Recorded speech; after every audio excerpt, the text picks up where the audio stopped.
Hello everyone, welcome to SwitchUp as we once again have a look at some of the games coming out for the Switch in this upcoming week. In terms of dates, we'll be going from the 9th of November up until the 15th to see if there's anything worth your time and money. So which games are coming out for the Switch this week? Well, let's find out.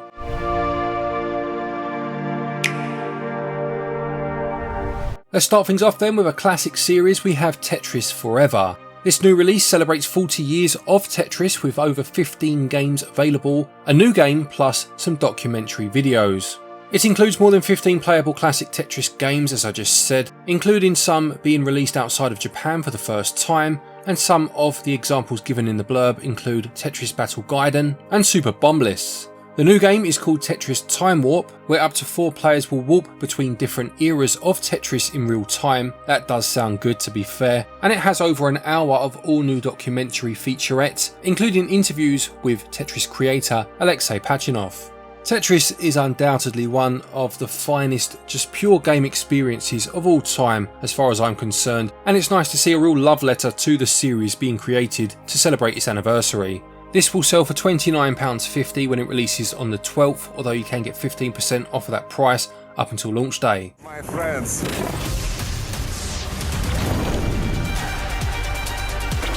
Tetris is inclusive and it appeals to everyone.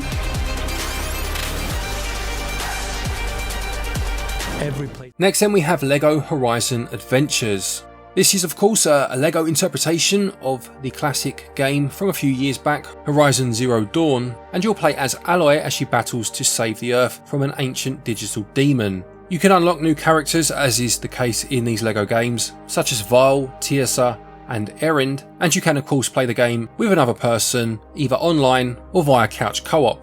The Horizon games are ones that I've never really given enough time to. My PlayStation 4 doesn't get as much love as it should, owing to the fact you need the screen to play it, and that's not always possible with wife and kids. But I am looking forward to this LEGO version of the game. It's actually piqued my interest ever since LEGO themselves did a model of the Tallneck a few years back. It's since retired, but that was a lovely set. They really did a great job of capturing the beauty and magnificence of the creature in LEGO form. It's very expensive as per the eShop, so this is one I'll be waiting for a cheaper physical version of. As it stands, it will sell for £59.99 when it releases on the 14th.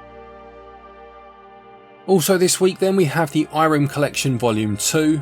This includes 3 titles from Irem's back catalogue, including Air Duel, Gunforce and Gunforce 2. Air Duel released in 1990 and sees you taken to the post-apocalyptic skies through 7 stages in a vertically scrolling shoot 'em up. Gunforce released in arcades in 1991 and had a Super Nintendo port releasing in 1992, and this Irem collection actually includes both the arcade and Super Nintendo versions. Gunforce 2, like its predecessor, is a side-scrolling run and gun and was Irem's final arcade release. 3 or technically 4 releases for £19.99 is not a bad price. I do love the fact we get so many of these collections of classic games these days. Judging by what I just read, they didn't score massively well back in the day, but if you have nostalgia for them or you just want to give them a try, this one releases on the 14th.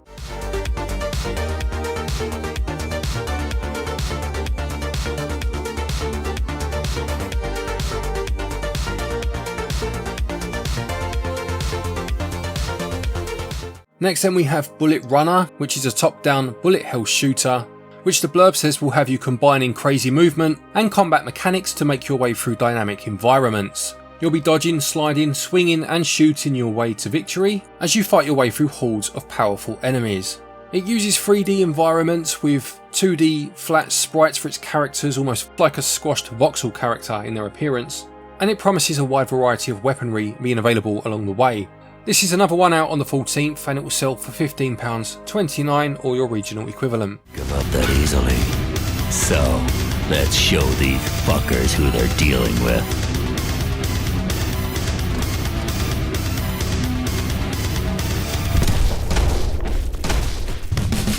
Then we have a big one from Square Enix. We've got Dragon Quest III, the HD 2D remake. Dragon Quest III, or Dragon Warrior as it was known in some regions, first released in 1988 for the NES, and it's getting, as the title implies, a full remake in Square Enix's relatively new HD 2D style. The style, or the phrase, they kind of coined with the original Octopath Traveler. So the first 3 games in the Dragon Quest series told the same story. It was known as the Erdrick Trilogy, so you may be wondering why they're remaking the 3rd game in a 3-part trilogy. Well, this chronologically actually takes place before the other 2 games, which does suggest that they'll be remaking the other 2 games in the Dragon Quest series at some point. And for me, personally, I can't wait. I love to see games from the late 80s, early 90s getting full remakes. I think it's such a good idea. To see what can be done these days with the technology available in updating the visuals, of course, but also some of the gameplay mechanics that perhaps haven't aged as well, particularly in a genre such as the RPG, where it is possible to streamline a lot of the gameplay mechanics these days without hopefully taking away from that original experience. It doesn't give a lot away in the blurb in terms of what they're going to update aside from the visuals, so it'll be interesting to see exactly how this new game works. But no doubt a game that many people will be looking forward to when it releases on the 14th for £49.99. Surely one such as you will be able to deliver us from the menace of the Archfiend. You must gather the orbs and take them to the shrine of the Everbird. Aside from that, this week we have Slam and Roll. I must say this one actually looked quite interesting. It did catch my eye. It looks to be a classic single screen arcade game where you need to clear a number of enemies before you can move on to the next. In fact, reading the blurb now, it says it pays homage to 90s arcade stage clear games. You'll need to beat said enemies by throwing sports balls all over the world in over 200 stages with 4 different game modes, and you can play it solo or in local co-op with a friend. It says you can choose your gameplay style. There's a modernised tour mode or a classic hardcore mode, and there are 12 characters, 4 game modes as I said, 12 visual filters and a secret extra world with over 30 secret stages scattered across the game. I love these stage clearing games going back to the original Mario Brothers, things like Joe and Mac 2 in the arcades, and a few modern variations that have released in the last few years. I just find them a lot of fun. They're nice games to kill some time with. This one's going to release on the 14th for £12.59 or your regional equivalent.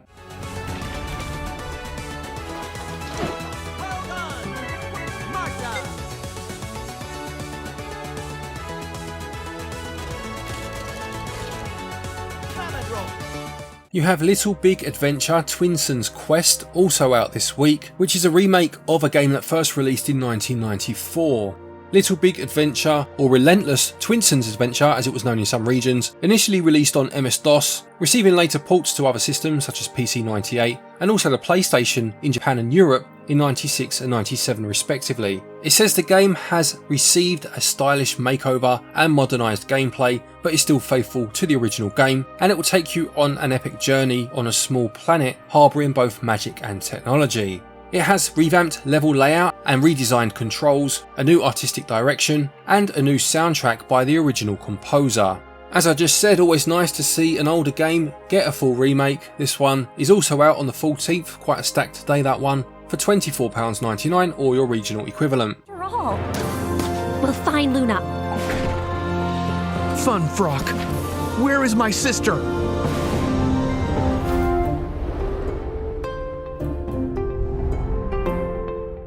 Moving on from that, we have Nairi Rising Tide. The blurb says you'll be diving into a narrative filled with charm, adventure and adorable animals in a colourful hand-drawn world, teeming with unique characters. You'll need to navigate complex puzzle dungeons, using your tool belt to combine items in inventive ways to solve the puzzles in what is the second chapter in the Nairi games, with the first being Nairi Tower of Shirin. It's going to release again on the 14th and will cost £12.19, although you can get 20% off of that price up until launch day.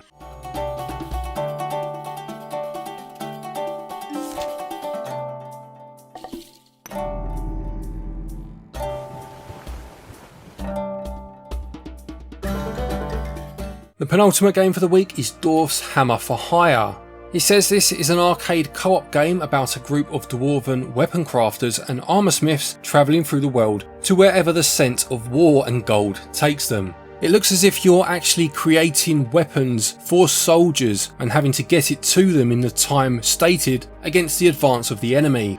It says up to 4 players can participate in a campaign that takes you across 5 regions and 30 handcrafted levels, and there's an arcade mode to clear with 10 more levels in any order of your choice. There's also a versus mode 2v2 with 5 arenas to fight in, and it actually sounds a lot more interesting than it first looked, I must say, with that idea of you crafting the weapons rather than directly fighting. This one will set you back £13.49 or your regional equivalent when it releases on the 14th. 2 versus 2 frenetic battles.